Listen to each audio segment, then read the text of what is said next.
Hello friend, it's me Osman back with the yet and the new video. र आज हामी unbox गर्ने छौँ र कुरा गर्ने छौँ Apple Watch Ultra 2 को बारेमा. So I finally got an Apple Watch र यो चाहिँ अराउन्ड लास्ट कति 2 दिन 3 दिनदेखि चाहिँ किन्नको लागि अवेलेबल थियो र it was launch on the September 12th event. र त्यो सँगसँगै आज म एप्पल स्टोर जाँदा I also explore the iPhone 15 Pro, 15 Pro Max, iPhone 15, 15 Plus. Phone त मसँग 14 Pro Max भएर मलाई अपग्रेड गर्ने मन थिएन, but I wanted to go with an Apple watch. मैले एक दिन अगाडि पिकअपको लागि प्री बुकिङ गरेर अनि आज गरिरहेको थिएँ. हल्का लाइनहरू थियो.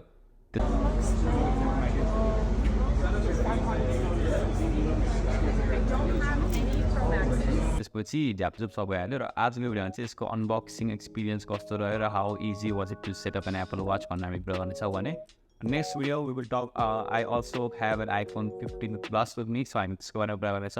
And also why I didn't upgrade it when iPhone 14 Pro Max चाहिँ 15 Pro Max upgrade गर्नु किन चाहेन भनेर नि हामी त्यसको बारेमा कुरा गर्नेछौँ. So without any further delay, let's get started. बक्सको कुरा गर्दा प्याकेजिङ एकदमै प्रिमियम छ एप्पलको अरू कुनै प्रडक्ट जस्तै. एट द फ्रन्ट हामीले एप्पलको एप्पल वाच भनेर लेखेको देख्न सक्छौँ भने ब्याकपट्टिदेखि चाहिँ यसलाई ओपन गरेर अनबक्स गर्ने रहेछ. So we open it.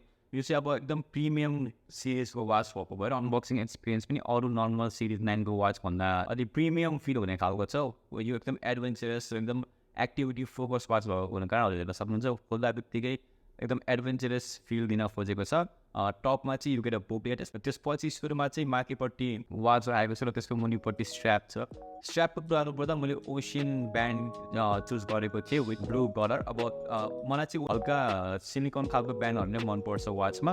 अब अलि एकदमै दामी खालको ब्यान्डहरू त मगाएको थियो, तर मलाई त्यो अल्पाइन लुप होस् ट्रायल लुप चाहिँ मलाई लिने मन थिएन. किनभने मैले पहिला आफ्नो अमेज फिट GTS 2 मिनीमा पनि क्लोथवाला ब्यान्ड युज गर्थेँ, तर अलिक छिटो फोहोर हुने र पानी परेपछि भिज्यो भने धेरै बेरसम्म चिसो रहने हुने कारणले गर्दा चाहिँ म सिलिकन ब्यान्ड दिएको थिएँ मैले. So this is a blue silicone band र क्वालिटीहरू पनि एकदम राम्रो लाग्यो. र यसमा युज भएको त्यो मेटलको क्वालिटी पनि you can feel it once you use. त्यो सँगसँगै अब बक्समा अरू कुराहरू गर्नुपर्दा you get USB-C to magnetic charging cable र यो केबल चाहिँ ब्रेडेड केबल हो. एकदम क्वालिटी पनि निकै राम्रो लाग्यो मलाई. र त्यो सँगसँगै साइडमा चाहिँ you can see the Apple watch ultra 2 को मेन मोड्युल. र यसको ब्याकपट्टि चाहिँ देयर भेरियस सेन्सर्स अनि एप्पल वाच अल्ट्रा, त्यसपछि 49mm टाइटेनियम एन्ड सेरामिक यस्तो खालको सब स्पेक्सहरू लेखेको छ भने अब राइटपट्टि चाहिँ we can see the crown र त्यो सँगसँगै एउटा मेन फिजिकल बटन र लेफ्ट साइडमा चाहिँ स्पिकर, माइक्रोफोन र एउटा एक्सन बटन दिएको छ जुन चाहिँ हजुरले कस्टमाइज गर्न सक्नुहुन्छ. अब let's quickly go through the setup process. Setup process एकदम इजी थियो. मैले वाच स्विच अन गर्दा बित्तिकै you see a popup in your phone र त्यसपछि हजुरले त्यहाँदेखि कन्टिन्यू गरेर आफ्नो एप्पल वाचको स्क्रिन स्क्यान गरेर सिधै सेटअप गर्न सक्नुहुन्छ. Even through the setup process यसको जुन चाहिँ ट्याप्टिक इन्जिन चाहिँ भाइब्रेसन मोटर छ त्यो एकदम प्रिमियम फिल भयो मलाई. र setup process really easy. You can see म यताबाट स्क्रिन रेकर्डिङ हालिदिन्छु र एप्पल आइडीहरू सबै मलाई आफै सिङ्क गर्छ. हजुरको फोनमा भएको ब्याङ्किङ एप्सहरू, एप्पल वालेट, सँगसँगै नोट्सहरू, ग्यालेरी सब यसले मजाले सिङ्क गर्छ. अब मेन एसोसिएट कुरा गर्ने हो भने चाहिँ वी गेट एप्पलको S9 सेप जुन चाहिँ अराउन्ड लाइक 3nm हो कि 5nmमा बेस छ, which will give you a better battery life. तर एप्पलले चाहिँ ब्याट्री लाइफ भन्दा पनि स्क्रिन ब्राइटनेसमा फोकस गरेको छ. यसको 49mm को स्क्रिन चाहिँ 3000 निट्ससम्मको म्याक्सिमम ब्राइटनेसमा जान सक्छ. भिजिबिलिटी त केही प्रब्लम हुन्छ जस्तो पनि लाग्दैन मलाई. र त्यो सँगसँगै यो चाहिँ एप्पलले अझसम्म बनाएको सबसे ब्राइटेस्ट स्क्रिन हो. अब यो पालि आएको एप्पल वाच सिरिज 9मा पनि हजुरले 2000 निट्ससम्मको ब्राइटनेस चाहिँ देख्न सक्नुहुन्छ. तर अल्ट्रा 2मा चाहिँ like they have upgraded it to 3000 nits. र त्यो सँगसँगै यसपालि इन्टरनल स्टोरेज पनि 32GB पम्प गरेर 64GB गरेको छ. सो मेनली एप्सहरूको लागि और if you want to store some songs locally त्यो सब कुरालाई नि एकदम धेरै काम आउनेछ. र यसमा चाहिँ एप्पलको जुन चाहिँ अल्ट्रा वाइड ब्यान्ड चिप हुन्छ U2 चिप, त्यसको सेकेन्ड अल्ट्रा वाइड ब्यान्ड चिपको सेकेन्ड जेनेरेसन U2 चिप चाहिँ युज गरेको छ. यसो क्विक कन्ट्रोल्सको कुरा गर्नुपर्दा यो क्राउन मेन यसको कन्ट्रोल हो. हजुरले तलबाट स्क्रोल गर्दा यो मेरो भिजिट्स भने यसलाई एकचोटि प्रेस गर्दा हजुर एक स्टेप ब्याक हुनुहुन्छ. अब एप लिस्ट हेर्नु पाए पनि you can just press it र यसरी एप लिस्टहरू आउँछ. र यसलाई लिस्ट फर्मेटमा हेर्नको लागि चाहिँ you can go at the bottom अनि लिस्ट भ्यूमा क्लिक गर्नुभयो भने चाहिँ यसरी लिस्ट चाहिँ देखाइन्छ. र सँगसँगै अर्को यो बटनले चाहिँ कन्ट्रोल प्यानल तलदेखि पपअप हुन्छ माथिपट्टि. नोटिफिकेसनहरू चाहिँ you can slide from top to check the notifications.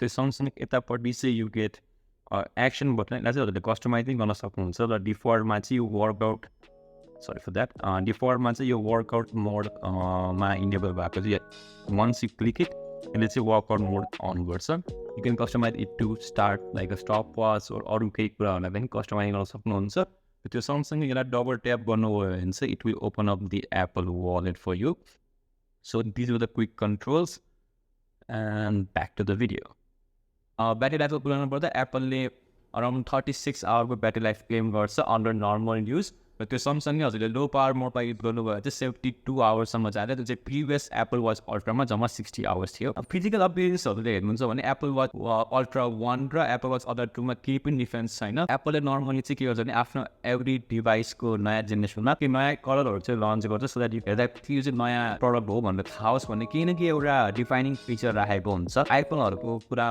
केसमा चाहिँ मोस्टली यो चाहिँ एउटा एकदम नयाँ कलर अरू कुनै एउटा नयाँ फिचर चाहिँ टाढादेखि हेरेर चिन्नुहुन्छ त्यस्तो खाले फिचरहरू राखेको हुन्छ जस्तै अब आइफोन 13 प्रो म्याक्स र 14 प्रो म्याक्समा हजुरले डाइनामिक आइल्यान्ड त्यो सँगसँगै त्यसको जुन चाहिँ पर्पल कलर छ त्यो कलर हेरेर थाहा पाउनुहुन्थ्यो अब 14 र 15मा हेर्ने हो भने पनि इफ तपाईँले पछाडिपट्टि दुईवटा क्यामेरा र अगाडिपट्टि डाइनामिक आइल्यान्ड देख्नुहुन्छ भने हजुरले हेर्न साथ थाहा पाउनुहुन्छ कि यो आइफोन 14 होइन 15 हो भनेर इभन वाचहरूमा पनि त्यस्तै गर्ने गर्छ कलरहरू चेन्ज गर्छ यो पालि एप्पल वाच अल्ट्रा 2मा चाहिँ there are no physical differences at all र अब भर्खर चलाउन थालेको त्यस्तो धेरै फिचरहरू त मैले एक्सप्लोर गरेको छैन तर as I am into this Apple ecosystem मलाई चाहिँ यो इको सिस्टममा चाहिँ कसरी चल्छ भन्ने चाहिँ एकदम क्युरियोसिटी छ किनभने along with the Apple watch I am also going to use the AirTag AirPods Pro 2 second generation iPhone iPad MacBook र यो सबै इको सिस्टमको अब चाहिँ लगभग सबै प्रडक्ट मसँग आइसकेको छ so I am also planning to make a video about the Apple eco system